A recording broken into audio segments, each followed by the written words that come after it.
May 1, 1943. High above the cold, grey water of the English Channel, a single American bomber was dying. The B-17 flying fortress shuddered as flames tore through its belly. Fire raced along the metal ribs of the fuselage, fed by oxygen lines and fuel fumes. Inside, the radio compartment had turned into a furnace. Ammunition boxes were exploding one by one, bullets snapping and ricocheting like angry insects trapped in a tin can. 3 crewmen were already gone. They had jumped into the open sky moments earlier, choosing the freezing sea below over the certainty of fire. 2 others lay wounded, bleeding, unable to move. German fighters still circled, looking for the final kill. And standing in the middle of it all was one man. He was small, just 5 feet 6 inches tall. Not strong-looking. Not impressive. The kind of man people avoided. The kind nobody wanted on their crew. His name was Staff Sergeant Maynard Harrison Smith. Everyone called him Snuffy. This was his very first combat mission. Snuffy had 90 minutes to save the aircraft, save the wounded men, and somehow keep the bomber in the air. The pilots couldn't help him. They were trapped in the cockpit, sealed off by a wall of fire. The gunners couldn't help him either. They were dead, wounded, or already drifting somewhere in the channel. Snuffy Smith was alone in a burning airplane, 20,000 feet above the ocean, while German fighters kept firing. What happened next would make him the first enlisted airman in history to receive the Medal of Honor. But before that moment, before the fire, before the fame, before the medal, Maynard Smith was someone very different. He was a man nobody liked. Maynard Harrison Smith was born on May 19, 1911, in the small town of Cairo, Michigan. On paper, his life started well. His father was a respected lawyer. His mother was a school teacher. By local standards, the Smith family was comfortable, even wealthy. And Maynard knew it. From an early age, he acted like rules were meant for other people. Teachers described him as smart but difficult. Neighbors called him spoiled. He talked back. He ignored authority. If someone told him he couldn't do something, that only made him want to do it more. His parents tried to straighten him out. Eventually, they sent him away to Howe Military Academy in Indiana, a strict boarding school designed to teach discipline to hard-headed boys. It didn't work. Maynard graduated, but the attitude stayed. He believed he was better than most people around him, and he made sure they knew it. After school, he drifted. He took jobs with the U.S. Treasury Department and later with the Michigan Banking Commission. None of them lasted. He quit when he got bored or clashed with supervisors. Responsibility never sat well with him. In 1929, he got married. 3 years later, he was divorced. Then, in 1934, his father died. That changed everything. Maynard inherited enough money to live comfortably without working. And that's exactly what he did. For years, he avoided jobs, avoided responsibility, and lived off his father's estate. By his early 30s, he was a grown man with no career, no direction, and no intention of changing. But money doesn't last forever. By 1942, the inheritance was gone. Worse, Maynard had failed to pay child support. The court took notice. A judge looked at him, 31 years old, unemployed, arrogant, and gave him a choice. Jail. Or the military. Maynard Smith chose the military. Not out of patriotism. Not because he wanted to fight Hitler. He enlisted because it was better than sitting in a cell. On August 31, 1942, Maynard Smith joined the U.S. Army Air Forces. The Army Air Forces needed men badly. The bombing campaign over Europe was brutal. Crews were being lost at terrifying rates. One job was especially dangerous: aerial gunner. These men manned the machine guns on B-17 bombers, defending the aircraft against enemy fighters. Casualty rates were horrifying. Many gunners didn't survive their first few missions. But the job had one big advantage: automatic promotion to non-commissioned officer rank. Better pay. better status. That was all Maynard Smith needed to hear. He volunteered for gunnery school, not for glory, not for courage, but for the paycheck. After training, Staff Sergeant Smith was sent to England and assigned to the 423rd Bombardment Squadron, 306th Bomb Group, stationed at RAF Thurley. And almost immediately, he managed to make everyone dislike him. He talked down to other airmen. He ignored orders. He acted like he knew better than men who had already flown dozens of combat missions. He was older than most gunners, 32 years old. Small, thin, balding early, always looking tired. His attitude made it worse. The men gave him a nickname. Snuffy. It came from a comic strip character named Snuffy Smith, lazy, stubborn, always getting into trouble. The name stuck. In the 8th Air Force, replacement gunners were usually placed with crews quickly. Losses were so high that experienced crews were desperate for manpower. But nobody wanted Snuffy Smith. For 6 weeks, he stayed on the ground while others flew mission after mission. Crews would rather fly short-handed than take him along. Eventually, there was no avoiding it. On the evening of April 30, 1943, the mission board went up. Target: German submarine pens at Saint-Nazaire, France. Saint-Nazaire was one of the most heavily defended locations in occupied Europe. The concrete U-boat pens were nearly impossible to destroy. Anti-aircraft fire there was so intense that airmen called it Flak City. 78 B-17s were assigned to the mission. And finally, Snuffy Smith got his slot. He would fly as the ball turret gunner. This would be his first combat mission. He had no idea it would nearly be his last. At 3 a.m. on May 1st, the crews were woken for briefing. The weather was bad, clouds, drizzle, but the mission was still a go. The B-17 carrying Snuffy Smith was flown by First Lieutenant Louis P. Johnson. It was Johnson's 25th mission, his last before going home. The rest of the crew were veterans. Snuffy was the only rookie. As dawn approached, the bomber lifted off from RAF Thurley and turned south toward the channel. Snuffy climbed into the bull turret, a cramped glass sphere mounted beneath the aircraft. He pulled his knees to his chest and locked himself inside. Below him was nothing but air and ocean. For now, everything was quiet. That would not last. The formation crossed the English Channel under a blanket of grey cloud. From inside the B-17, it felt routine. Loud, cold, cramped, but familiar to the veterans aboard. For Snuffy Smith, it was all new. The vibration of the engines, the thin air at altitude, the constant roar that never stopped.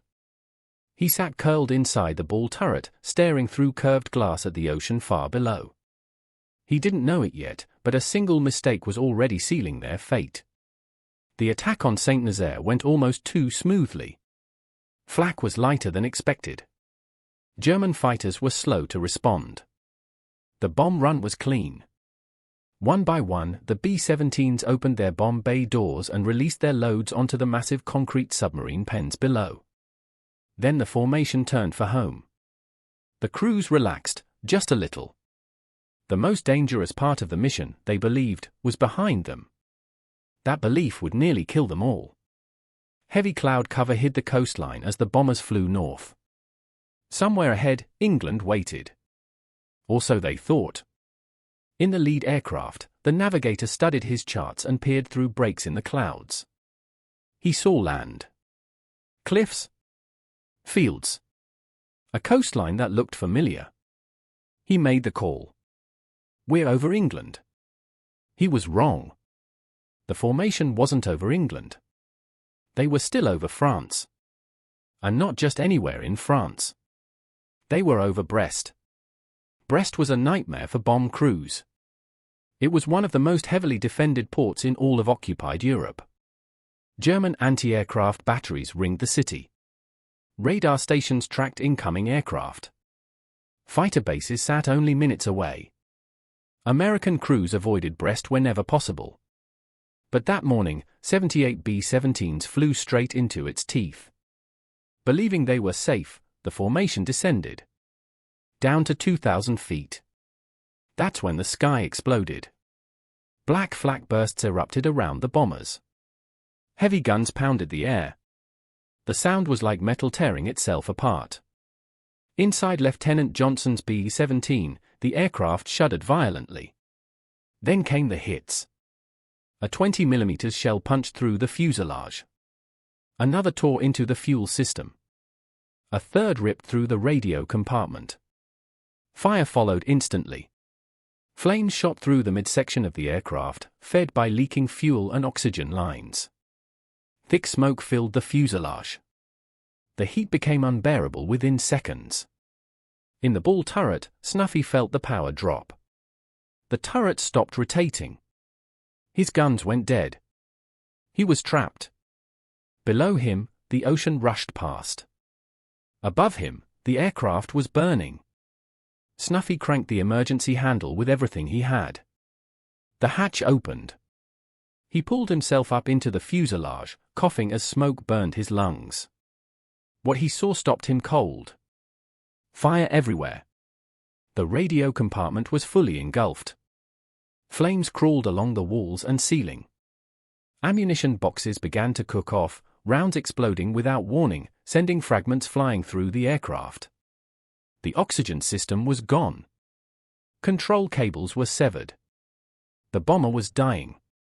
Chaos took over. 3 men made a choice. Technical Sergeant Henry Bean. Staff Sergeant Robert Folliard. Staff Sergeant Joseph Bukacek. They knew the fire was spreading fast. They knew the aircraft might not make it. They clipped on their parachutes and jumped. The cold air swallowed them. They disappeared into the channel. They were never seen again. At the tail of the aircraft, Sergeant Roy Gibson lay wounded. Shrapnel had torn into him. He was bleeding badly and couldn't move. Up front, Lieutenant Johnson and his co-pilot were trapped in the cockpit. Flames blocked the passageway. They couldn't see what was happening behind them. They couldn't hear anything over the engines and the fire. They didn't know who was alive. They didn't know if the aircraft could survive. All they could do was keep flying. In the middle of the burning fuselage stood Maynard Snuffy Smith. The man nobody liked. He had a choice. He could jump. Or he could stay. Snuffy stayed. He moved toward the tail gunner first. Smoke filled the air.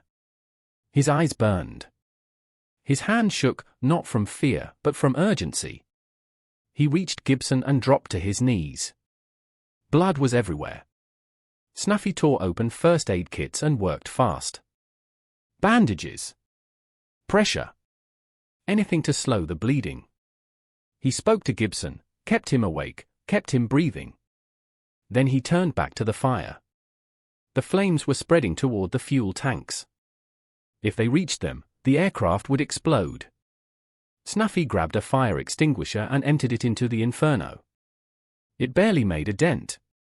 He found another extinguisher. Then another. Each one bought a little time. Then the fighters came. German FW-190s spotted the crippled bomber and swooped in. The B-17 was slow. Damaged. An easy kill. Snuffy ran to the left waist gun and opened fire. The gun roared. He swung the barrel, tracking the fighters as they dove and climbed. Then he sprinted across the fuselage to the right waist gun and fired again. Back and forth. Fire. Guns. Wounded man. For the next 90 minutes, Snuffy Smith fought 3 battles at once. The heat grew worse. Ammunition exploded around him. Metal fragments cut into the walls. Smoke choked the air. Breathing felt like swallowing fire.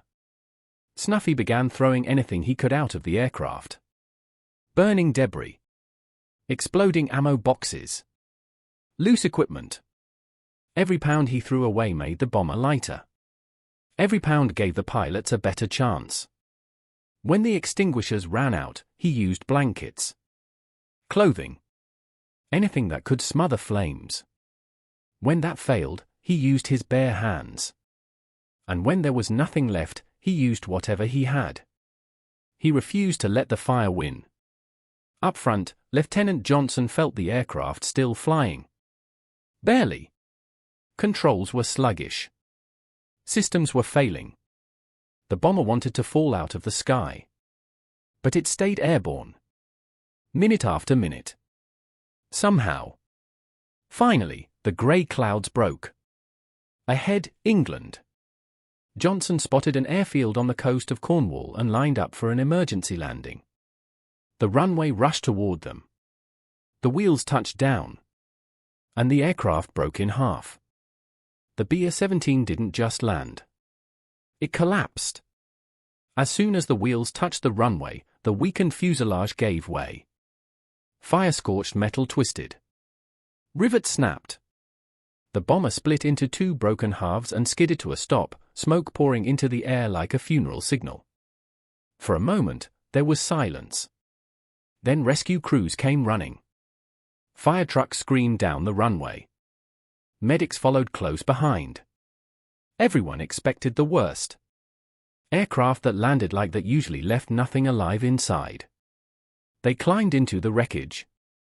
And froze. Men were alive. Lieutenant Lewis Johnson was pulled from the cockpit first. He was shaken, exhausted, and stunned that the aircraft had even made it back to England. His co-pilot followed. Both men kept asking the same question. How did the fire stop? Nobody had an answer. Then the medics reached the rear of the aircraft.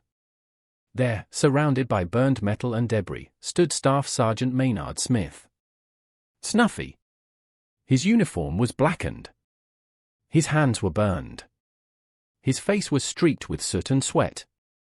He looked like he had just walked out of hell. Behind him lay the wounded tail gunner, still alive. Smith hadn't left him. Not for 90 minutes. As the survivors were taken away, officers began to piece together what had happened. One extinguisher. Then another. Then another. Ammo boxes thrown out by hand while they exploded. Fire beaten back with blankets. With clothing. With bare hands. Guns manned on both sides of the aircraft. A wounded man treated while German fighters attacked. No one else could have done it. There was only one man back there. Snuffy Smith. Lieutenant Johnson said it plainly. That man saved this airplane. He saved every life on it. Word spread fast. In the 8th Air Force, stories moved quickly, especially stories like this. A first mission gunner. A man nobody wanted. Alone in a burning bomber for an hour and a half. It sounded impossible.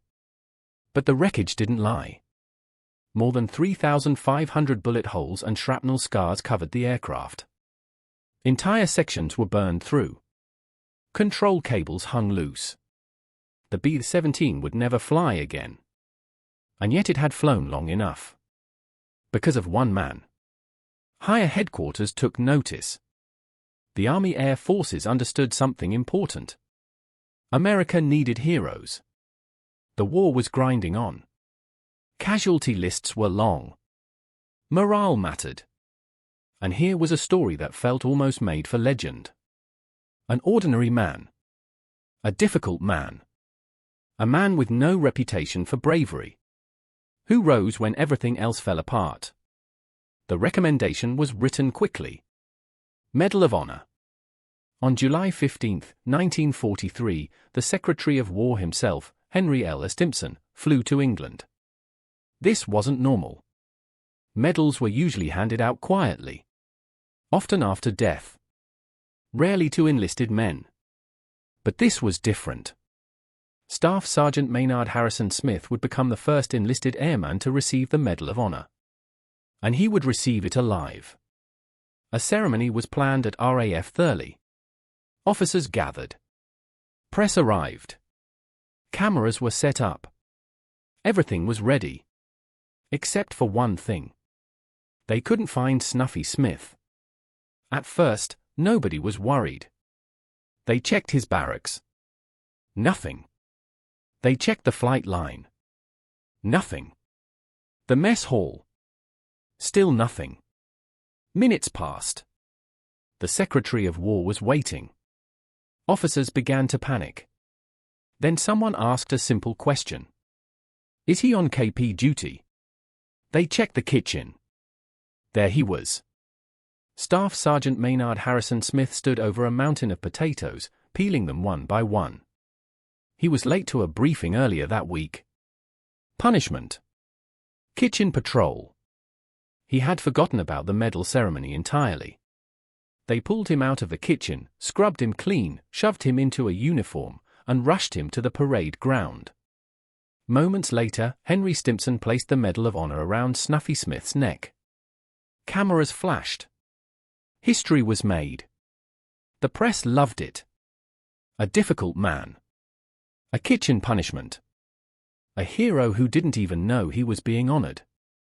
Andy Rooney, then a young reporter for Stars and Stripes, wrote about Smith's story. The Office of War Information turned him into a symbol, proof that courage could come from anywhere. Snuffy Smith became famous. But fame didn't change who he was. Smith flew for more combat missions after receiving the Medal of Honor. But the fire had left its mark. He began to suffer from exhaustion. Nightmares. Anxiety. What they called operational fatigue. What we now know as combat stress. He was grounded permanently. And with no missions to fly, the old problems returned. Smith used his medal like armor. He skipped duties. He slept late. He argued with officers. He signed his letters Sergeant Maynard Smith, M.H., adding the initials after his name. It didn't go over well. By December 1944, the Army had enough. Maynard Smith, Medal of Honor recipient, was reduced in rank. From staff sergeant to private. Almost unheard of. In February 1945, he was sent home. He was discharged that May. Back in Michigan, none of that mattered. There were parades. Speeches. Crowds. America wanted heroes. Snuffy Smith was one. But civilian life didn't suit him any better than military discipline. He struggled. Legal troubles followed. Businesses failed. He remarried a British woman named Mary Renea, whom he'd met while stationed in England. They had 4 children. He bounced from job to job. Treasury work again. Publishing. A magazine called Police Officer's Journal. Nothing stuck for long. But one thing never left him. May 1st, 1943. He talked about it often. Sometimes the details grew bigger. Sometimes the story changed slightly. That was Snuffy. Flawed. Complicated. Human. Maynard Snuffy Smith died on May 11, 1984, at the age of 72. He was buried in Arlington National Cemetery. Among generals. Among presidents. Among heroes. For a brief moment in 1943, Maynard Snuffy Smith was exactly what America wanted him to be. A hero. His face appeared in newspapers. His story was retold in mess halls and briefing rooms. He became proof that courage didn't belong only to officers or movie stars. It could come from a small, stubborn, unpopular man who simply refused to quit. But the problem with Snuffy Smith was simple. He had never fit anywhere. And a medal didn't change that. After the ceremony, Smith returned to RAF Thurley wearing the highest decoration in the American military. The base looked at him differently now. Some men admired him. Some resented him. Most didn't know what to do with him. Snuffy himself didn't know what to do either. He had survived something that should have killed him. Fire. Smoke. Chaos. 90 minutes of non-stop danger. But survival came with a cost. He couldn't sleep. When he did, the fire came back. The sound of exploding ammunition followed him everywhere. Loud noises made him jump. The smell of fuel made his stomach turn. In 1943, nobody called this PTSD. They called it operational exhaustion. And when doctors finally grounded him, Snuffy felt something worse than fear. He felt useless. Without missions, his old habits returned. He argued with superiors. Ignored minor rules. Showed up late. He leaned on his medal like a shield. "I've earned this," he'd imply. But the army doesn't work that way. Decorations don't cancel discipline. And Snuffy pushed too far. He began signing his letters with the initials of his medal, copying a British custom. To officers, it looked arrogant. To fellow enlisted men, it looked like bragging. The patience wore thin. By late 1944, the war was nearing its end in Europe. The Army Air Forces no longer needed symbols. They needed order. On December 17, 1944, the unthinkable happened. Maynard Harrison Smith, Medal of Honor recipient, was reduced in rank. From staff sergeant to private. It was a quiet punishment. No headlines. No speeches. Just paperwork. A hero, officially demoted for poor performance. It almost never happened. But with Snuffy, it did. In February 1945, he was sent home. 3 months later, he was discharged. His military career ended not with a salute, but with a signature. Yet when he returned to Michigan, none of that mattered. The town saw only one thing. The Medal of Honor. There were parades. Banners. Speeches about courage and sacrifice. Snuffy stood there, awkward and uncomfortable, listening to words that didn't quite match the man he knew himself to be. Civilian life didn't smooth him out. If anything, it exposed him. He remarried a British woman named Mary Renea, a USO volunteer he had met during the war. Together, they had 4 children. He tried to settle down. Tried jobs. Tried businesses. Nothing lasted. He returned to government work. Then left. Started a magazine. Watched it fail. Arguments followed him everywhere. So did pride. So did regret. Snuffy talked about the war often. About the fire. About the guns. About the men who jumped. Over time, the stories grew. Details sharpened. Moments stretched. That wasn't uncommon.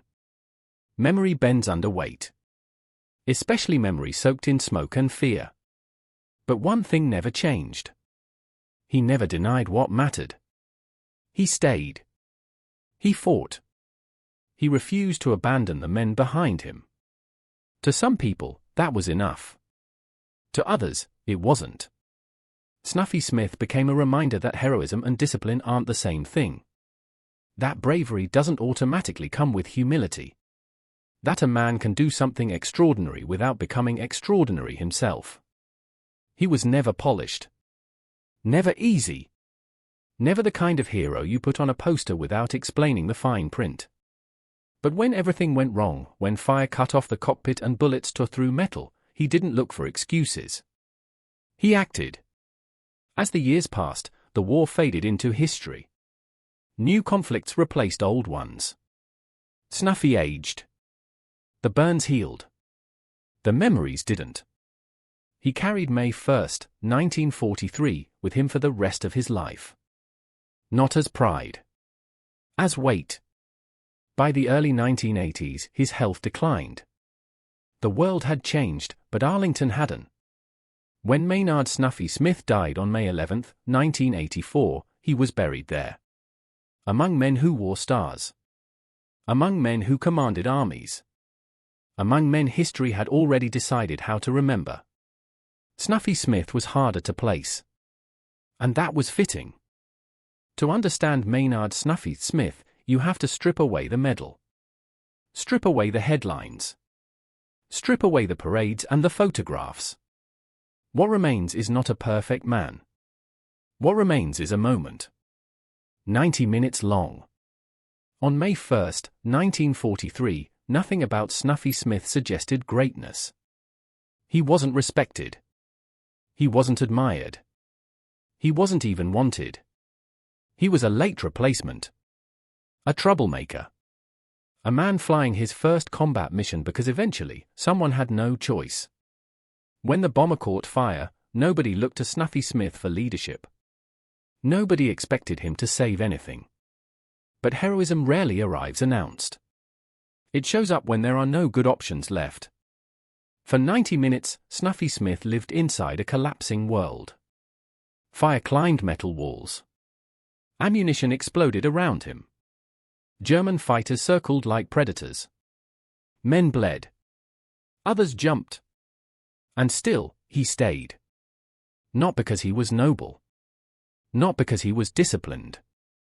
But because, in that moment, leaving was unthinkable. He fought the fire with everything he had. Fire extinguishers.